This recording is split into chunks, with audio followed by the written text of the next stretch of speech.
नमस्कार.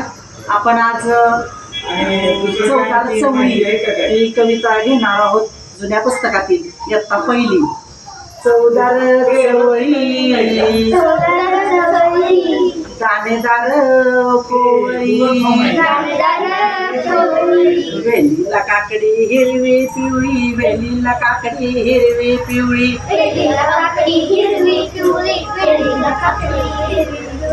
करडे चिरूया ताजी ताजी करडे चिरूया ताजी ताजी कढईत करूया चवदार भाजी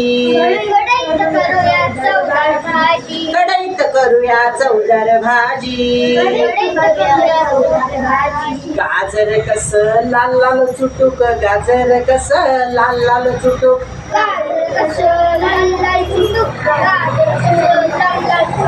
आवडीने खायचं मिठूक मिठूक आवडीने खायचं मिठूक मिठूक चवदार चवळी दाणेदार कोवळी